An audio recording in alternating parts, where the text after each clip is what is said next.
मैं साक्षी गुप्ता। आज मैं आप लोगों को एक रोड मैप बताना चाहती हूँ। रोड मैप किस चीज़ का?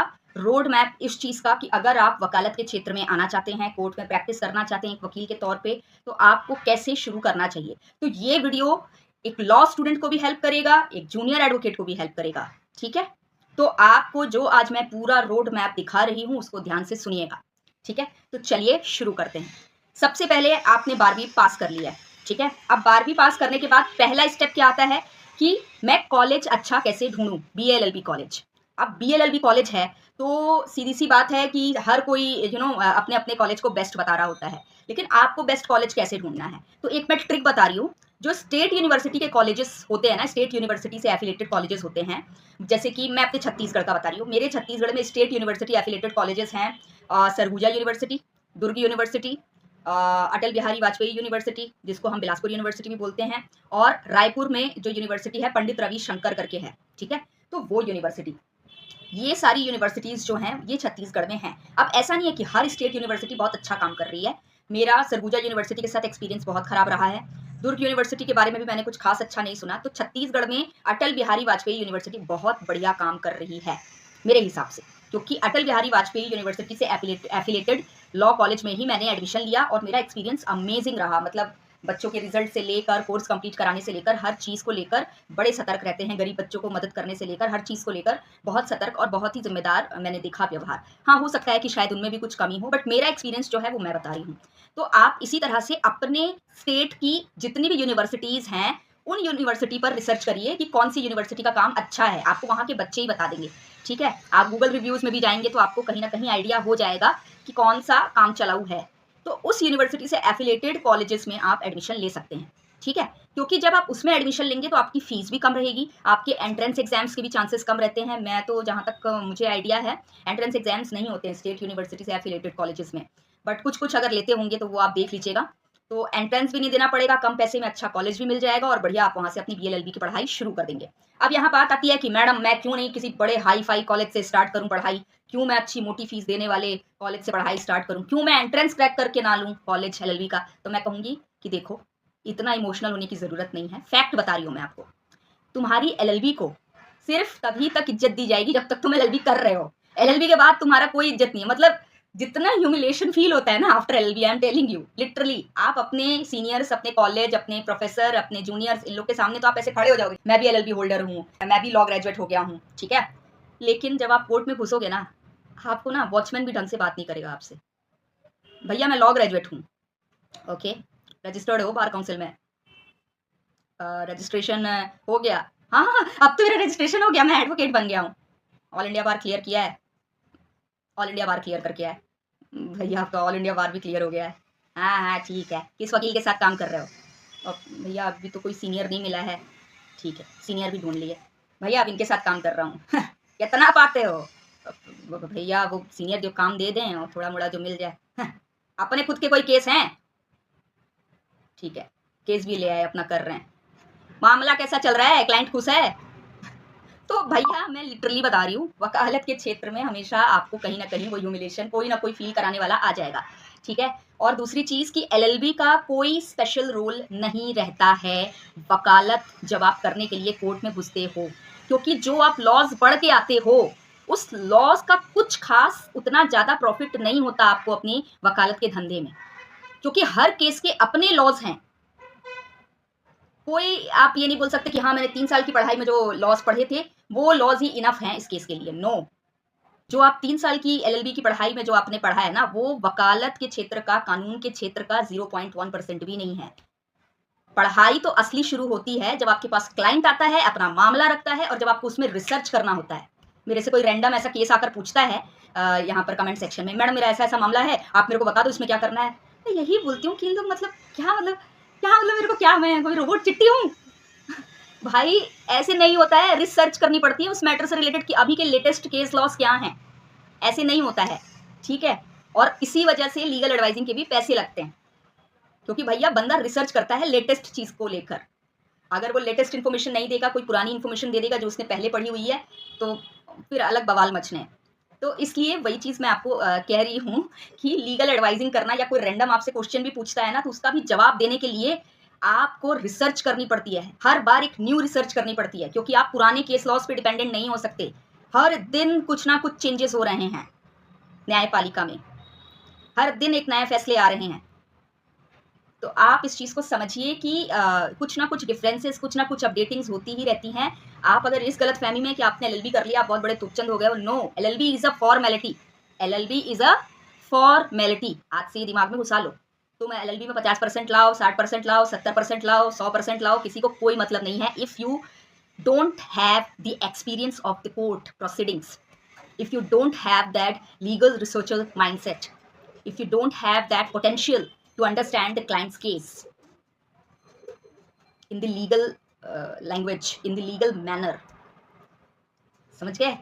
इसलिए इस हाइप से निकलो। जो लोग स्टार्टिंग में एकदम बिल्कुल उचका देते हैं ना कि अरे भाई लॉ कॉलेजेस बहुत मैटर, कुछ मैटर नहीं करता। मैटर करता है आपकी मेहनत।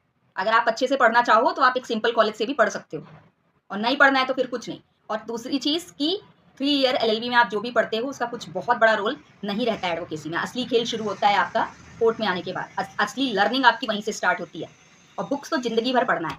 तो इसलिए मैं कहूँगी कि अब उससे निकल जाओ, ठीक है? इस हाइप से कि मेरे को किसी बहुत अच्छे कॉलेज में पढ़ना है। ठीक है भाई, एफिलिएटेड है, रिकॉग्नाइज्ड है, फर्जी नहीं है ना, ले लो एडमिशन। जिसकी जितनी क्षमता है उतने में ले लो। और मैं आपको बता रही हूँ, इंडिया में आराम से 20,000 रुपये प्रति साल के हिसाब से एलएलबी हो जाती है। चाहे बीएलएलबी हो, चाहे बीकॉम एलएलबी हो, चाहे बीबीए एलएलबी हो, चाहे सिंपल एलएलबी हो 3 ईयर वाली, पर 20,000 रुपये प्रति साल वाले जो कॉलेजेस हैं, ऐसा नहीं है, बहुत अच्छे होते हैं। मेरा 20,000 प्रति साल वाला कॉलेज था, ठीक है? मैंने 60,000 में अपनी एलएलबी कंप्लीट कर ली खुशी-खुशी, मुझे कुछ प्रॉब्लम नहीं हुई। बुक्स मुझे लाइब्रेरी से मिल जाती थी, एंड जो भी छुट-मुट खर्चे ये सब कागज़ पत्तर के लगते थे, ठीक है, उसका कोई लोड नहीं। तो समझ गए आप लोग? आपको इतना क्लियर हो गया ना कि लॉ कॉलेजेस के लफड़े में नहीं पढ़ना है, ठीक है? जिनके पिताजी के पास बहुत पैसे हैं, जो बहुत रईस हैं, वो लोग जाओ, बड़े-बड़े कॉलेजेस में पढ़ो, कोई टेंशन नहीं है। लेकिन जिनके पास पैसे कम हैं, परेशानी है, वो लोग इस हाइप में मत पढ़ो, ठीक है? अब दूसरी चीज़ आती है कि आपको कॉलेज में एडमिशन लेने के बाद पढ़ाई कैसे करनी है।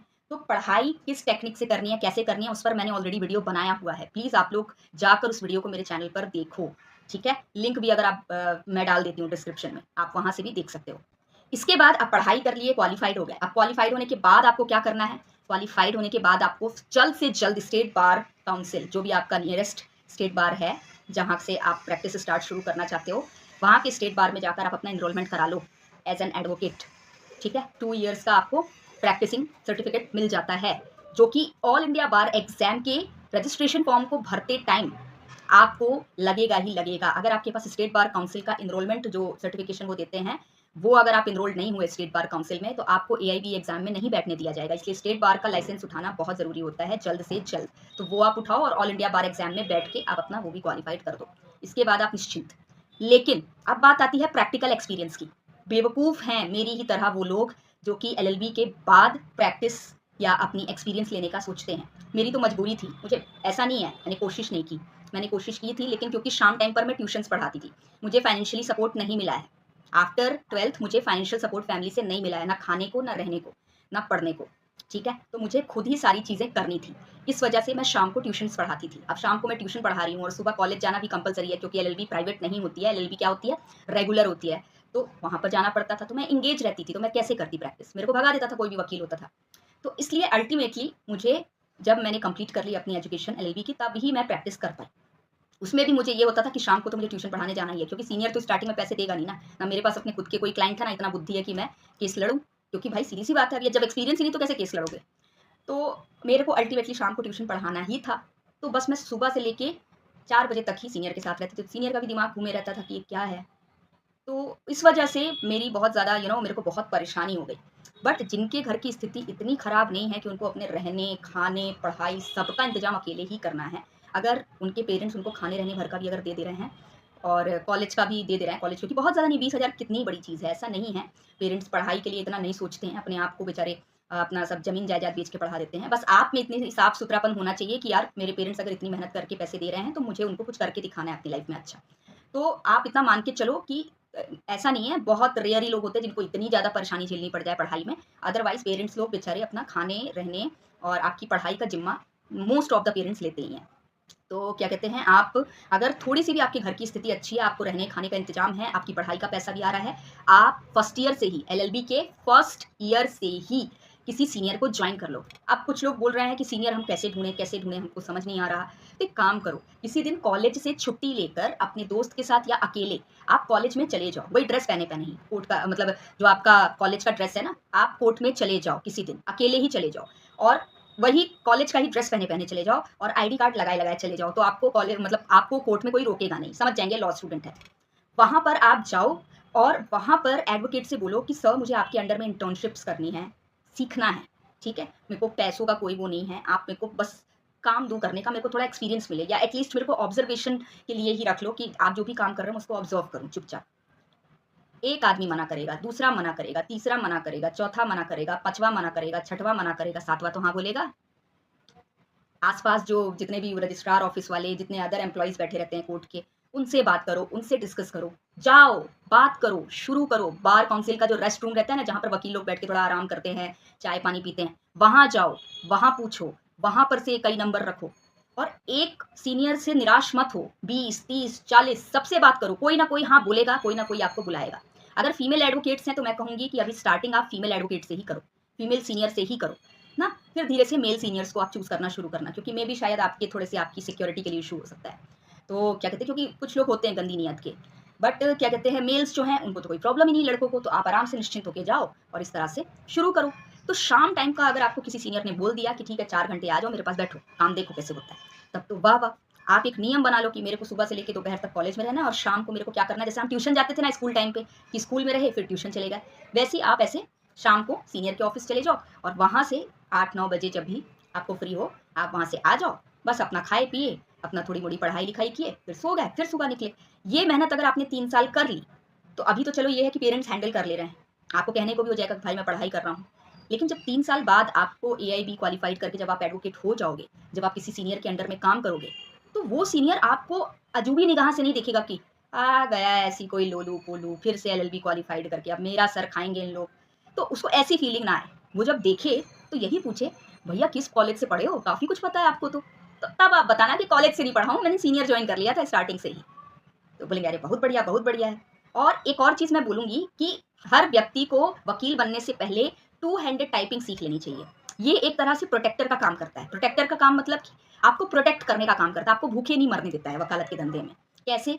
मैं जब यहाँ दिल्ली में पहला पहला आई थी, मुझे मेरे सीनियर ने एक सीनियर मिले थे, उन्होंने मेरे को यही कहा था, साक्षी अगर दिल्ली में अपने रहने खाने भर का तेरे को इंतजाम करना है तो 2-हैंडेड टाइपिंग सीख ले। डबल हैंडेड टाइपिंग जो होती है ना एकदम टाइप राइटर वाली, वो सीख ले तू। फिर देख मैं तेरे को पैसे दे रहा हूँ, मेरे सारी ड्राफ्टिंग तू करना, मैं बस तेरे को डिक्टेट करूंगा और तू फटाफट टाइप कर डालना लैपटॉप में बैठ के। अगर मेरा इतना काम संभाल लेगी, तेरे 7-7,500 8,000 कहीं नहीं जा रहे हैं, हर महीने मैं दूंगा तेरे को जिम्मा। प्रिंट आउट जो भी निकालना है, फाइल वाइल स्टेपल करने से लेके सब, ये जो असिस्टेंट का काम होता है ये सब तू करेगी, कर लेगी। अब और सब काम का तो ठीक है, लेकिन डबल हैंडेड टाइपिंग में मेरी जान सूख गई, क्योंकि मैं ऐसे ऐसे ऐसे ऐसे एक हाथ से टाइप करने वाली बंदी। सर ने मुझे लैपटॉप भी दिया, सब दिया, लेकिन इंटरेस्ट नहीं आ रहा था मुझे, एकदम मेरा मन नहीं लग रहा था और पैसे आ नहीं रहे हैं, बस मैं बैठ के प्रैक्टिस कर रही हूँ उसकी टाइपिंग की। तो उस टाइम पर मैं बहुत डिस्टर्ब थी कि यार मेरे को रेंट देना है, मेरा रेंट वाला वेट कर रहा है, मेरे को खाना खरीदना है, मैं यहाँ क्या टाइपिंग की प्रैक्टिस कर रही हूँ, क्योंकि सीनियर का तो कुछ काम हो ही नहीं रहा है ना, मैं तो प्रैक्टिस कर रही हूँ, सीख रही हूँ। तो मैं एकदम फ्रस्ट्रेट हो गई थी और अल्टीमेटली मैंने ट्यूशन कर लिया था, ट्यूशन ज्वाइन कर लिया था। 2-3 ट्यूशन पढ़ा पढ़ा के मैं अपने खर्चे निकालती थी और यही दिन टाइम पे जितना मैं सीनियर के आगे पीछे घूमती थी। तो इसलिए मैं कह रही हूँ कि डबल हैंडेड टाइपिंग सारे लॉ स्टूडेंट्स तुम लोग सीख लो, ठीक है, ये सेफ्टी के लिए रहेगा तुम्हारी। और उसके बाद प्रैक्टिस एक्सपीरियंस है, तो प्रैक्टिस का बहुत तगड़ा एक्सपीरियंस तो नहीं, लेकिन फिर भी आपको ऑफिशियल काम जो होते हैं ना एडवोकेट के ऑफिस में शाम को आने के बाद उसका काफ़ी आइडिया हो जाएगा, उसके थ्रू आप काफ़ी कुछ सीख सकते हो सकता है आप ड्राफ्टिंग भी सीख जाओ करना धीरे धीरे, ठीक है। तो इसलिए मैं कह रही हूँ कि आप इतना करके रखो। इसके बाद अगर आप आते हो ऑल इंडिया बार क्लियर करके एडवोकेट बनते हो, पहले दिन से ही सीनियर अगर आपके आगे पीछे नहीं घूमा, आपको भाव नहीं दिया और आपके जेब में इतने पैसे नहीं डाला जितने में आप जिंदा रह सकें, आपका रहना खाना रेंट वेंट जो भी है वो सब आप निकाल लें, मतलब अगर मैं क्लियर बोलूँ तो आप 8-10 हज़ार रुपए आपके कहीं नहीं जा रहे हैं, आपको देगा, बिल्कुल देगा सीनियर, क्योंकि उसको पता है अगर मैं इधर पे कुछ किया तो भाई वो भाग जाएगा और कोई दूसरा पकड़ लेगा उसको, क्योंकि तुम काम के बंदे रहोगे उस टाइम पे। अब तो ये चीज़ गांठ बांध लो, जितने भी लॉ स्टूडेंट्स हैं वो सब, और जूनियर एडवोकेट्स जो हैं उनके लिए मैं कोई अलग अलग वीडियो बनाऊंगी और उनको बताऊंगी कि अगर उनकी LLB कंप्लीट हो गई, उन्होंने लाइसेंस उठा लिया, तो अब वो कैसे करें, वो क्या करें, वो कहाँ से शुरू करें, ठीक है। तो उनके लिए अलग वीडियो बनाऊंगी। अभी ये लॉ स्टूडेंट के लिए रोड मैप था जो मैंने बता दिया है, इसको आपको फॉलो करना है, इस रोड मैप को फॉलो करो। और एक और चीज़ मैं बोल रही हूँ कि अगर आपको सीनियर नहीं मिलता है, इसके बाद भी आपके पास बढ़िया 3 साल आपने पूरा सारा रोड मैप फॉलो किया और उसके बाद अब आपको ये लग रहा है कि यार मुझे अच्छा सीनियर मिल ही नहीं रहा है मैम, मैं कैसे करूँ? ऐसा नहीं है। आप अगर कोर्ट रोज़ जाओगे ना, कम से कम 2 घंटा भी कोर्ट में जाके बैठोगे, तो वहाँ पर कोई ना कोई ऐसा बंदा दिख जाएगा, कोई ना कोई ऐसा एडवोकेट दिख जाएगा जिससे आपका मन करेगा कि यार एक बार बात करके देखता हूँ इनसे। बात करो, प्लस मैं आपको बता रही हूँ कोर्ट में नोटिस बोर्ड लगे रहते हैं। वो नोटिस बोर्ड को जाके चेक करो, वहाँ पे लगे रहता है, या किसी से पूछ लो कि कहाँ पर लगती है वैकेंसी। जिन एडवोकेट्स को ना असिस्टेंट की ज़रूरत होती है, वो वैकेंसीज़ कहाँ लगती है? दिल्ली में तो लगती है, सारे नोटिस बोर्ड में, कोर्ट के अंदर के। वो लिखे रहता है कि requirement for a junior advocate, ठीक है? तो उस तरह से आप देख लो, या तो पूछो, पूछोगे ना तभी जवाब मिलेगा। पूछो, शर्माओ मत। पूछो, पूछो, पूछो, पूछो, पूछो सबसे जाके हाथ जोड़ के, ठीक है? कोई ना कोई अच्छा सीनियर आपको मिल जाएगा और 1 महीने बस चुपचाप मुँह पे उँगली रख के काम करना है। दूसरे महीने वो दौड़ के तुमको नहीं पकड़ा तो नाम बदल देना। वो खुद आएगा और वो तुमको पकड़ने को करेगा। अगर वो कर भी देता है मिस्टेक, तुमको बोलता है जा, मेरे को ज़रूरत नहीं है, तेरे जैसे बहुत मिलेंगे, तो तीसरे महीने ज़रूर पछताएगा, जब आप किसी और सीनियर के साथ लग जाओगे। जिसको काम आता है ना शुरू से ही, उसको आज नहीं तो कल नहीं तो परसों सीनियर पकड़ ही लेता है और बहुत ज़्यादा टाइम नहीं लगता उसको एडवोकेसी में सेट होने में। क्योंकि ठीक है ना, एक बंदा आपकी वैल्यू नहीं समझा, दूसरा रख लेगा। भाई इसको काम आता है, इस लड़के को या इस लड़की को काम आता है। एक तो इसकी टाइपिंग इतनी बढ़िया है, क्या फट फट फट फट फट फट लैपटॉप पे टाइपिंग करती है। ये सब जितने मिसलेनियस काम है ये सब अलग डील कर ले रही है, ठीक है? उसके बाद ऑफिस के सारे काम हैंडल कर ले रही है, सारी चीज़ें ये सीखी हुई है ऑफिस का काम। तो क्यों नहीं रखेगा सीनियर? आप तो सर्वगुण संपन्न बंदे हो उसके लिए, ठीक है? तो वो तो पूरा फुल पैकेज होते हैं वो लोग। तो ये अगर रोड मैप फॉलो किए लॉ स्टूडेंट्स, तो ये जो एक है कि बड़ा डिफिकल्ट है वकालत, ये वो वगैरह वगैरह, वो सब खत्म हो जाएगी, ठीक है? तो आपका बस दुख कहाँ तक का रहेगा, जब तक आपकी पढ़ाई कंप्लीट नहीं हो जाती एलएलबी की, बस। और आपका एआईबी क्लियर नहीं हो जाता, बस तभी तक का दुख है। उसके बाद बस काम करते जाओ और पैसे कमाते जाओ। धीरे धीरे आपका अपना, आपको जब एक्सपीरियंस स्ट्रांग हो जाएगा, आपने खुद के भी क्लाइंट्स लेना शुरू कर देना, ठीक है? लेकिन अब जूनियर एडवोकेट्स जिनको मिस्टेक हो गई है कि भाई उन्होंने नहीं लिया एलएलबी के टाइम पर कोई एक्सपीरियंस, तो उनके लिए नया वीडियो बनेगा, जल्दी आएगा चैनल पर, बने रहिएगा चैनल पर, ठीक है? तो उनके लिए क्या रोड मैप है वो मैं बताऊंगी। तो चलिए, आपको वीडियो अगर पसंद आया हो तो प्लीज़ लाइक कर दीजिएगा, वीडियो प्लीज़ लाइक कर दिया करिए अगर थोड़ी सी भी ये वीडियो आपके काम आया हो, क्योंकि लाइक का भी एक बहुत बड़ा रोल रहता है यूट्यूब पर, ठीक है? प्लीज़ वो चीज़ किया करिए। और सबसे बड़ी चीज़ पता है क्या होती है, कि मेरे को प्रॉपरली पता चलता है कि ये वीडियो काम की रही कि नहीं रही, या कितने लोगों के काम आई कि नहीं आई। तो लाइक कर दिया करिए। लाइक एक तरह का कॉम्प्लीमेंट होता है या थैंक्स होता है सामने वाले के लिए कि थैंक यू, आपने इतनी इन्फॉर्मेशन दी। और सब्सक्राइब कर लीजिएगा चैनल को, क्योंकि चैनल में मैं आपको बता रही हूँ, मेरा चैनल ऐसा है, जैसी आपकी डिमांड रहेगी वैसे आपकी वीडियो आएंगे। भले हो सकता है थोड़ी लेट हो जाए, क्योंकि डिमांड्स बहुत सारे लोगों की रहती है, लेकिन आएंगे ज़रूर। आपके काम की ही वीडियो आपको मिलेंगे इसमें, ठीक है? आज नहीं तो कल मिलेंगे ज़रूर, भले थोड़ा सा लेट हो जाए, क्योंकि बहुत सारे लोग हैं, सबकी अपनी अपनी विशेज़ हैं, सबकी विशेज़ पूरी करनी है, सबके विशेज़ के हिसाब का मुझे टॉपिक्स पे वीडियो बनाना है। तो चैनल को सब्सक्राइब कर दीजिए, और कुछ पूछना है, बहुत ही कहा जाए सकारात्मक तरीके से प्लीज़ पूछिए। और कोई लंबा चौड़ा आंसर है अगर आपका पूछना है, कुछ लंबा चौड़ा क्वेश्चन है, तो उसके लिए आप मेरे को ईमेल करिए sakshigupta7000@gmail.com पे, तो मैं उसमें आपकी ज़्यादा बेटर हेल्प कर पाऊँगी। और कॉम्प्लीमेंट्स तो आप लोग बहुत करते ही हैं, उसके लिए thank you, thank you, thank you so much. बहुत अच्छा लगता है, बहुत इंकरेजमेंट आती है। और that's it for today guys, hope so आपको ये वीडियो बहुत हेल्प करेगा। तो चलिए वीडियो को क्लोज़ करते हैं। Thank you.